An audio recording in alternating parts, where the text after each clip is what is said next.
वापसी के कारण के लिए छात्र अगर चाहे तो किसी भी निम्नलिखित दायित्वों का उल्लंघनों से तुरंत पीईआई को लिखित नोटिस देकर पाठ्यक्रम से वापस लेने के लिए हकदार होंगे।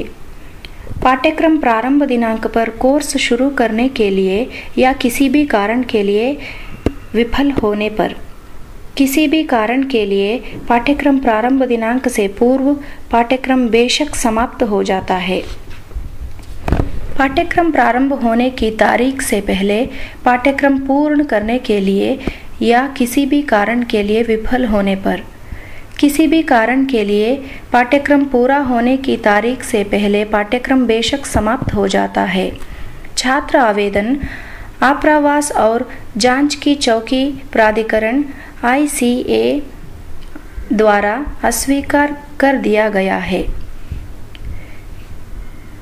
पीईआई 7 कार्यकारी दिनों के अंदर बाध्यता के उल्लंघन और वैकल्पिक पृष्ठ पाठ्यक्रम व्यवस्था का विवरण की परिस्थितियों को लेखन में छात्रों को सूचित करेगा।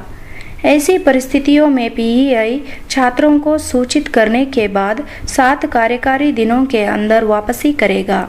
पाठ्यक्रम शुल्क की पूरी राशि, विविध शुल्क जो इस्तेमाल नहीं किया गया हो। पीईआई 7 कार्यकारी दिनों के अंदर बाध्यता के उल्लंघन और वैकल्पिक पुष्टि पाठ्यक्रम व्यवस्था का विवरण की परिस्थितियों को लेखन में छात्रों को सूचित करेगा। ऐसी परिस्थितियों में पीईआई छात्रों को सूचित करने के बाद 7 कार्यकारी दिनों के अंदर वापसी करेगा। पाठ्यक्रम शुल्क की पूरी राशि, विविध शुल्क जो इस्तेमाल नहीं किया गया हो। कारण के बिना वापसी के लिए प्रतिदान।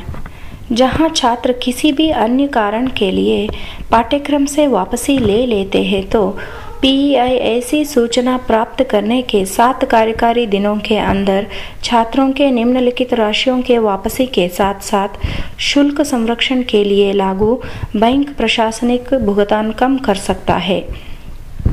यदि छात्र के लिखित नोटिस प्राप्त होता है तो पाठ्यक्रम प्रारंभ दिनांक से 30 से अधिक दिन पहले पाठ्यक्रम शुल्क और विविध शुल्क के 70%, पाठ्यक्रम प्रारंभ दिनांक से कम 30 दिन पहले पाठ्यक्रम शुल्क और विविध शुल्क के 50%, पाठ्यक्रम प्रारंभ दिनांक के बाद 0%। विराम काल। समझौते पर हस्ताक्षर करने के बाद छात्रों को 7 कार्यकारी दिनों के विराम काल दिया जाता है। इन 7 दिनों के अंदर चाहे वह पाठ्यक्रम दिनांक बीत गया है तो छात्र पीईआई को वापसी की लिखित नोटिस प्रस्तुत कर सकते हैं और अधिकतम वापसी राशि प्राप्त कर सकते हैं। तथापि पाठ्यक्रम वापसी दिनांक पाठ्यक्रम प्रारंभ दिनांक के बाद है और छात्र पाठ्यक्रम शुरू कर चुके हैं तो किसी भी पाठ्यक्रम शुल्क के खपत का कटौती की जाएगी। विविध शुल्क में आने वाली प्रशासनिक शुल्क जो पहले ही ठीक प्रकार से भुगतान किया गया भी वापस नहीं हो सकता है। चलिए हम कुछ उदाहरणों में देखें। स्थिति 1। पाठ्यक्रम प्रारंभ दिनांक 1 अगस्त, छात्र अनुबंध पर हस्ताक्षर किया गया है 18वीं जून और छात्र वापसी के लिखित नोटिस देता है 28 जून। वापसी राशि पाठ्यक्रम शुल्क और विविध शुल्क का 70% है। यह इसलिए है कि पाठ्यक्रम प्रारंभ दिनांक से 30 से अधिक दिन पहले नोटिस प्राप्त किया गया था। तथापि 28 जून के बाद समझौते पर हस्ताक्षर करने की तारीख 7 कार्यकारी दिनों से अधिक है, इसलिए कोर्स का पूरा शुल्क वापस नहीं कर सकते हैं। स्थिति 2। पाठ्यक्रम प्रारंभ दिनांक 1 अगस्त, छात्र अनुबंध पर हस्ताक्षर किया गया है 18वीं जून और छात्र वापसी के लिखित नोटिस देता है 16 जुलाई। वापसी राशि पाठ्यक्रम शुल्क और विविध शुल्क के 50% है। यह इसलिए है कि पाठ्यक्रम प्रारंभ दिनांक से कम 30 दिन पहले नोटिस प्राप्त किया गया था। पहले के मामले में 16 जुलाई के बाद समझौते पर हस्ताक्षर करने की तारीख 7 कार्यकारी दिनों से अधिक है, इसलिए कोर्स का पूरा शुल्क वापस नहीं कर रहे हैं।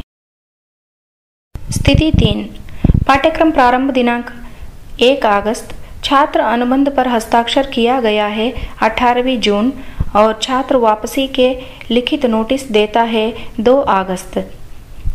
वापसी राशि पाठ्यक्रम शुल्क और विविध शुल्क के 0% है। यह इसलिए है कि नोटिस पाठ्यक्रम प्रारंभ दिनांक के बाद प्राप्त किया गया था।